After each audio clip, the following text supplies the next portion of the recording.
Patri, and in today's video I'm gonna talk about my favorite romances of the year. I'm not gonna do it in any specific order, I'm just gonna start and that's it. Okay, the first book I'm gonna talk about is Marriage for One. This book follows Rose and Jack, like in a Titanic, and basically they end up in a marriage of convenience, so she can keep the store she wanted to use for a cafe, and he supposedly what he wanted was the building where the cafe is. I really like Ella Macy's books, really enjoy them. Then some of these books are gonna be repetitive because I have already talked about them in some other videos, but I can't do anything about it. This one is In a Jam. This book is about Shay and Noah. Shay needs to move back to her step-grandmother's farm because she died, and on the will it says that if she wants to keep the farm, she needs to be living there for like 50% of the time for the next year or something like that. And there she ends up meeting again with Noah, which is her neighbor and high school friend. Here we have a single guardian trope. I really enjoyed it. I really enjoy the town they live in, just amazing. And I just bought a book that's in the same town, but it doesn't follow the same characters. It's called Shocked, I think it's pronounced like that. Then this one is a sad one. If you don't like sad books, don't read this. But this book is about Ella and Beckett. Ella has a brother in the military and she starts sending letters to one of his friends, which is Beckett, but she doesn't know it's him because he needs to use like a nickname, so she doesn't know exactly who he is. And they start sending letters. Her brother dies and he goes to the small town she lives in to help her. She's a single parent also, and he goes there, but she doesn't know that the person that appears there and used to work with her brother is who she was sending letters to. So really sad. If you don't like sad books, again, don't even try to read it because it's gonna shatter your heart. Then we have a series. I don't know if it's gonna continue, but if it's gonna continue, I'm gonna buy the books. I don't care. First we have Part of Your World. I also cried a lot with this one, but I don't know if it's really sad or it's just me. But this book is about a city girl who ends up with her car broken on a small town, and she ends up spending the night at this stranger's house. They have a one-night stand, and then they can't stop thinking about each other. Their names are Alexis and Daniel. I don't really think that's important, but well. And this book is about the best friend from the first book. So it's about Brianna and Jacob. Brianna works at this hospital and this new guy starts working there. They start on the wrong foot, but then he writes her a letter to apologize. Super cute. I think if you have social anxiety or anxiety in general and you want to read a book where it's like really well represented, you should read this. I really enjoyed it and I felt like I was in the book. There's more to the story. So like Bree's brother needs a kidney or something like that, but that's like the subplot, I guess. Then we have All Roads Lead Here. In general, nearly all of Mariana Zapata's books are my favorites because I love her writing. I love small girl romances. I love how she writes her characters, but this one in specific was really good. This book is about Aurora and Rhodes. She basically decides to move back to a town where she used to live when she was little with her mom, and she rents out this place. And when she gets there, she finds out that the kid from the owner was the one that put out the ad for it. But well, they let her stay for like a few days. And the owner has a kid that's like 16, 17. And he's like super grumpy. I don't want to say anything else about it. I just loved this book so much. Then we have Final Offer. This book is the third book from the Dreamland Billionaire series, but it's my favorite from the three. The other two were good, but they weren't the best. And the first one I didn't even read this year. I'm talking about the romances of this year. So this book has also a single guardian trope, single parent. Cal has to move back to a small town near the lake he used to vacation on when he was younger. And when he gets to the house, he finds out his old girlfriend from high school or old friend, whatever, is living there. And then they found out that both of their names are on the house's will, so they need to share the house.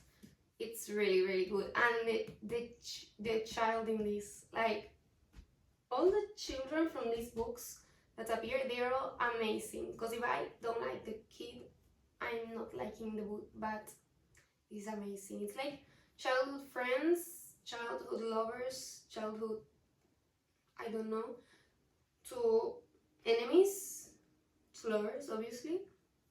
Really, really good. I love Lauren Asher.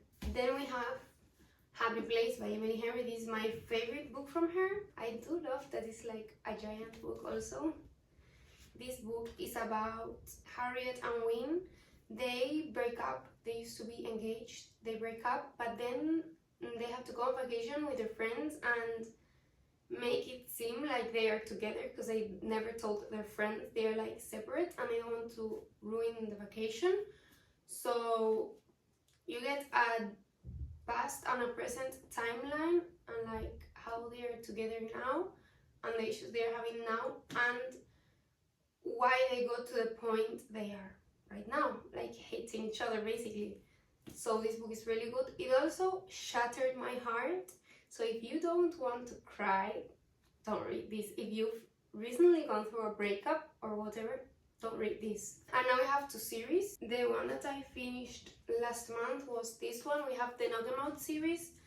There are 3 interconnected standalones, but they do follow the same subplot, so I suggest reading them in order, not jumping to the one that sounds better, because you're not going to understand. So first we have Things We Never Got Over. This book follows Naomi and Knox. Naomi goes to this town because her twin evil sister calls her saying she needs help, and when she gets there, her sister runs away. She takes her car and everything, I think.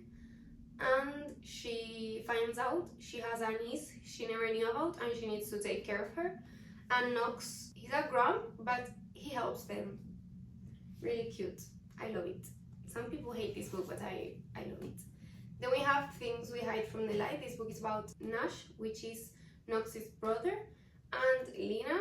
I can't really say about the plot, because obviously it follows the same subplot. So yeah, they are neighbors. She moves in next to him, and he's the police officer. And here we have Things We Left Behind. This one follows Lucian, which is the best friend of Knox and Nash, and Sloane, which is friends with Naomi when she gets to town, and she's a librarian. I love that. And a lot of people have mixed reviews about this book, but I think it's because they had created their own book in their heads, waiting to see what happened, and they had their expectations made. Basically, they made the expectations for the book. I didn't have expectations. I just knew I wanted to read about them, but I didn't create any expectations in my head of what I wanted to see. So this book was really good. And then the last series I'm going to talk about, I don't have the first book here because I didn't read it this year, but I'm gonna talk about the other 3 from the series. We have Daisy Hates Magnolia Park's Long Way Home, The Long Way Home, and Daisy Hates The Great Undoing. First, let's just appreciate the covers from these books. I just can't get over them. I can't. They're just so pretty. Well, and the first book in the series follows Magnolia and BJ, and this one also follows Magnolia and BJ. And with these other books, okay, this is the third and this is the second. With the second and the first, which is Magnolia Parks, just Magnolia Parks, the title, you follow the same timeline, but from different perspectives. So with Magnolia Parks, you follow Magnolia and BJ, and with Daisy Hates, you follow Daisy, Christian, and Julian. So when you're reading, for example, these 2, I'm just messing everything up. I don't know what I'm saying.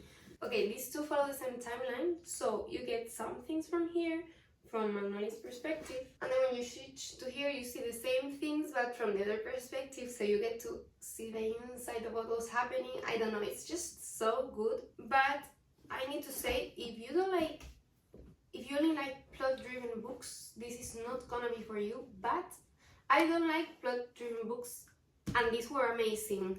They are like basically really rich kids, toxic, and in the mafia. Not mafia, but illegal jobs. So I would really recommend it. I went in blind. I just saw people reading it and I was like, I'm gonna try it out, and I did really enjoy it. The fifth book is coming out on February, I think, and there's another book from this author that I'm obviously buying because it's an auto-buy author, and it's coming out the 5th of December, but it has nothing to do with this series. About, it's a Peter Pan retelling, I think. These are all the romance books I wanted to talk about today. I have liked way more romance books, but these are like my top favorite that I think I will reread sometime in my life, which is a lot to say because I usually don't reread books. I hope you like this video. If you read some of these books, you can leave what you thought about them in the comments. I would love to hear about it. And if you read them because you saw this video, I would obviously love to hear what you think about them, because I do really enjoy this. If you want more day-to-day updates, you can follow me on my Instagram or on my TikTok. And I'll see you next time. Bye!